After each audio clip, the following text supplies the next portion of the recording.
Hi everyone, I hope you're doing all kinds of well. Today I'm sharing with you a short list of unusual things we did at our wedding. In May this year, me and Josh got married and it was a lovely day. It was such fun. We had a wedding planner that organized the wedding and coordinated the event on the day as well. Even though our wedding wasn't massive, we had around 55 guests, but we decided to use a wedding planner to help us chill and ease the pressure and the to-do lists out of our shoulders. And that's the best wedding advice I can give anyone is, regardless of the size of your wedding, get a wedding planner. The one we got, she was so good and I'm so grateful to her. And I always say this, I feel like we didn't pay her enough for the amount of work and dedication that she put into the day. But that's not why we're here today.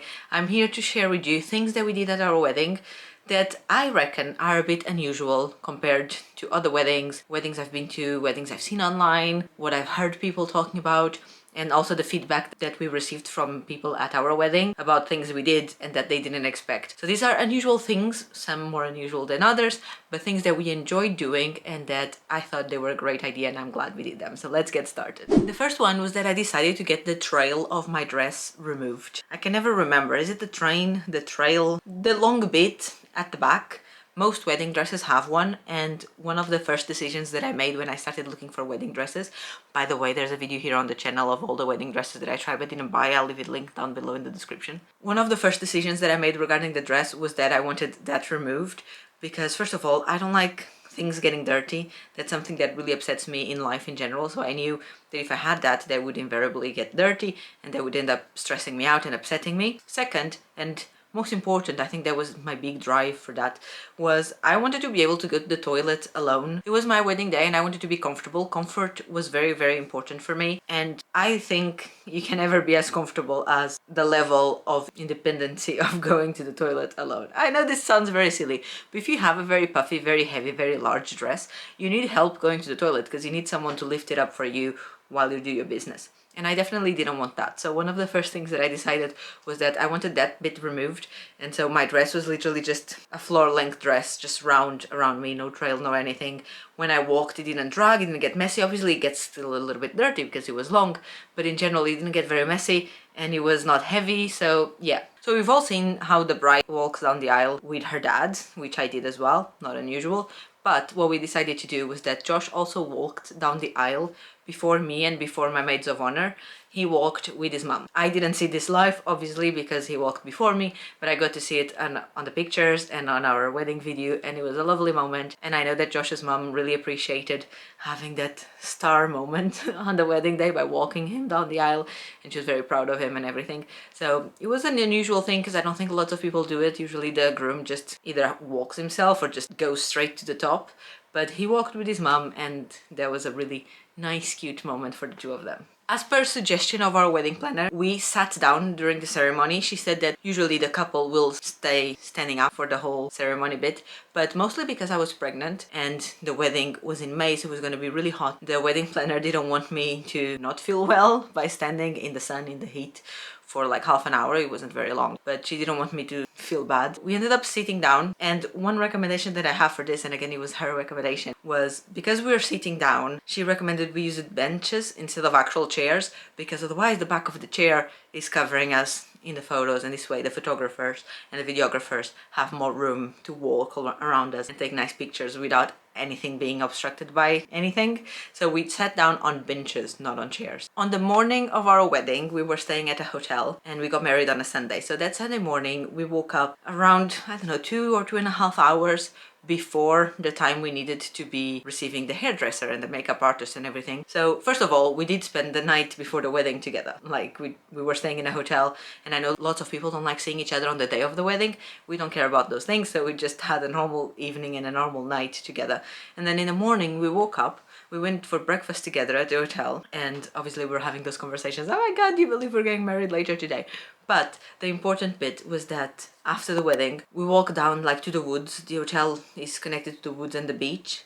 Such a nice hotel. Oh, I love that hotel. To the woods and the beach. So we were basically in the wood, but we had a view over the beach down there and the ocean, and it was lovely. So we walked there and we read our vows to each other in private. This was something that we had agreed previously, that we were not going to read them at the ceremony. We were just going to read them in private and have them be something that only we knew what we were technically promising to each other. So Josh read his first, and then I read mine, and obviously I bawled my eyes out, and then we took a couple of selfies just to commemorate the moment, and that's how we did our vows on our wedding day in private before the ceremony. For the bridal party, we decided to not have any bridesmaids or any groomsmen. Instead, we had 2 maid of honors and 2 best men. So basically my 2 best friends and Josh's 2 best friends. They are those friends that you cannot really choose between one or the other to make one like the maid of honor and the other one the bridesmaid, and the same for Josh. So we decided just ditch the second roles and give everyone the main role. So we had 2 maid of honors, 2 best men, and one thing that usually people will do is that the bride and the groom pay for everything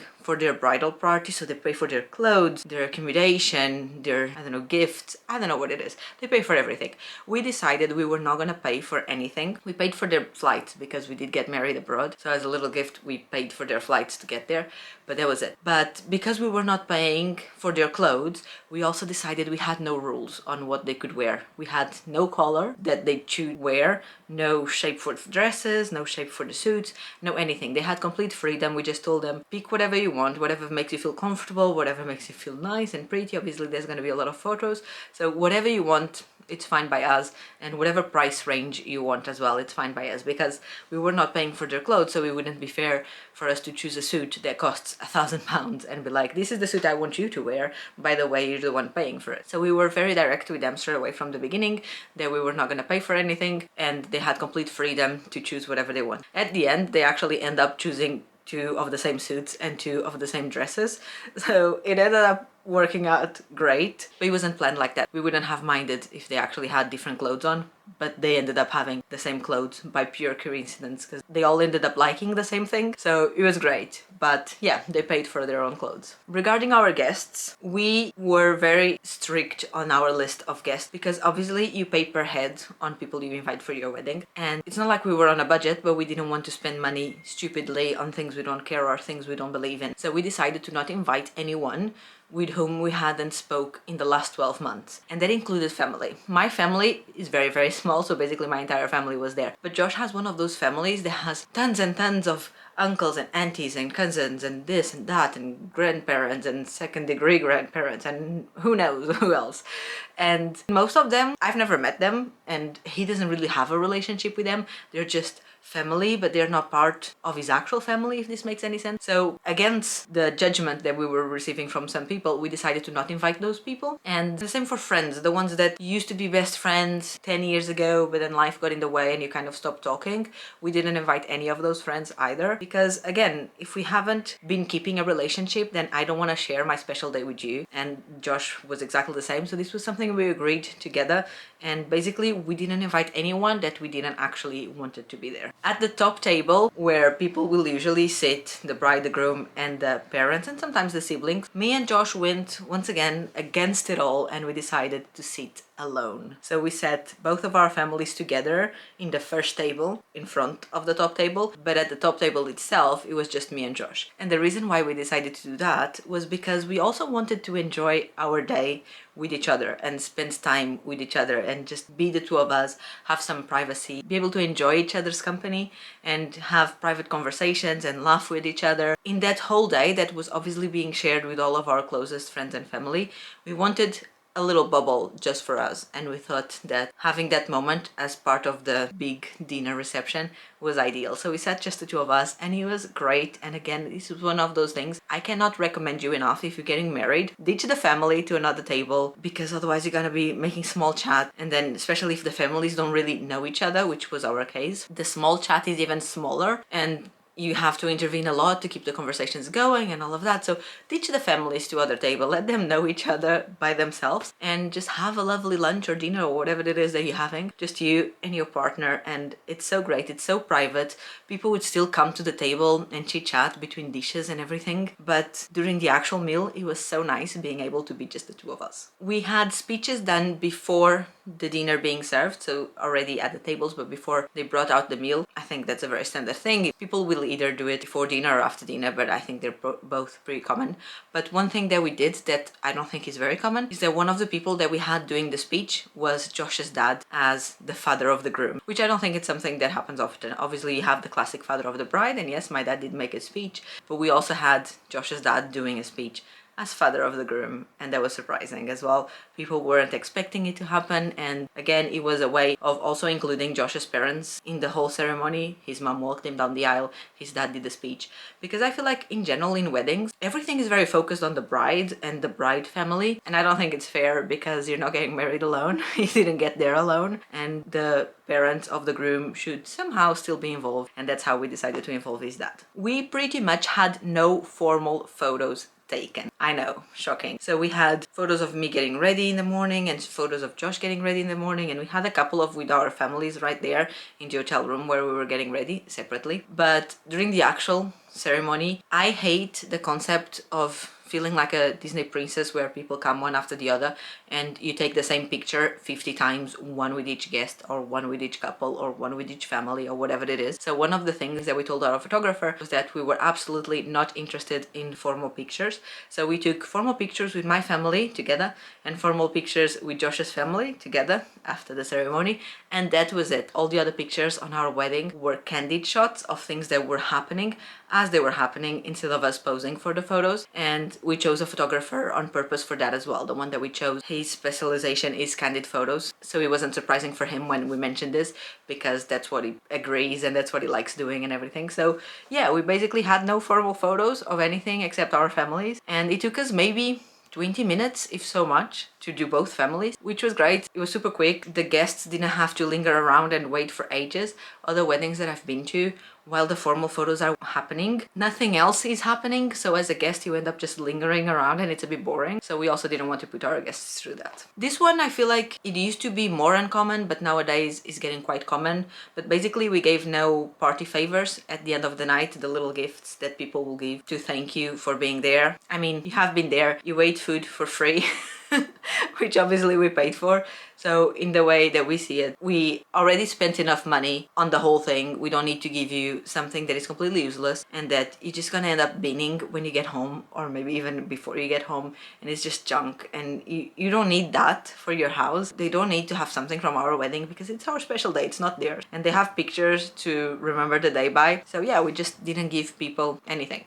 During the party section, so after all the speeches, after the dinner, after cutting the cake, after all the main events of the day, there was obviously the party section. We have a band going on, live music. It was great. People were dancing, laughing, eating. And once again, me and Josh decided to hide. And I say it like this because we didn't actually hide. But there was this quiet section at the back of the venue that we asked our wedding planner to create. They had a couple of sofas and we basically just grabbed a drink. I grabbed water because pregnant, and we just went to sit down on the sofa. We put our feet up on the coffee table and we sat for not long, maybe 20 minutes, half an hour, but we sat, we relaxed. I was getting really tired at that time as well, and we just sat, had the conversation, talked about how things were going, how we were enjoying the day, gossiped about our friends like one does, and we just had again a little moment, just the two of us, which, the same way that I mentioned for dinner, I think it's very important. It's your wedding day, it's important that you also spend time, just the two of you, without people around. And eventually people came around to us and sat with us, and that's fine,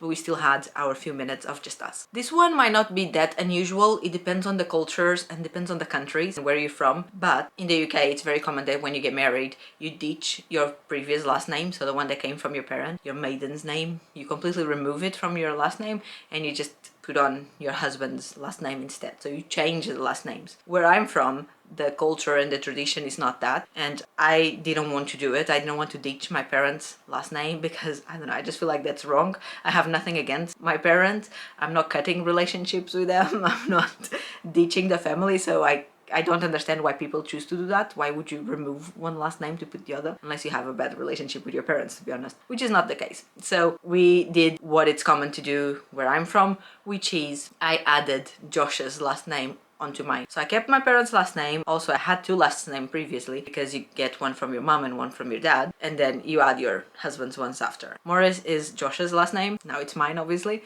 but currently I have three last names precisely because I wanted to just keep the ones that I already had.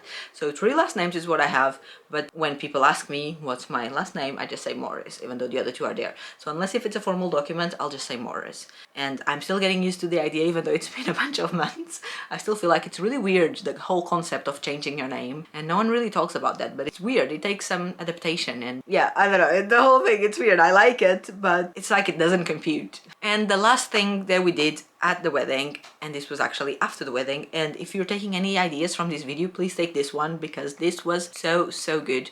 We created a Google Photos album. It's free. You just literally go on Google Photos, create a new album, and then we shared the album link with all of our friends and family, and we asked them to add the photos and the videos and everything they had from the day to that album. We also asked people during the ceremony to not use their phones, so we had no pictures or no videos from our friends and family from during the ceremony, but we said that before that and after that, fair game, do whatever you want, we don't mind, we're not gonna ban cell phones, you can do whatever you want. We sent them the link and we asked them to add their own pictures and videos to that folder, and within a few hours we had over 700 pictures in that album, and it was great because obviously the actual professional pictures and the professional video that we had paid for, they take a few months to be ready and to be given to us. And during the day, obviously me and Josh didn't have our phones with us, we weren't taking pictures, we were busy getting married. So it was great being able to see how it looked like straight away, and also because obviously there's only two of us, but it was such a big group of people, it's also good to see what was happening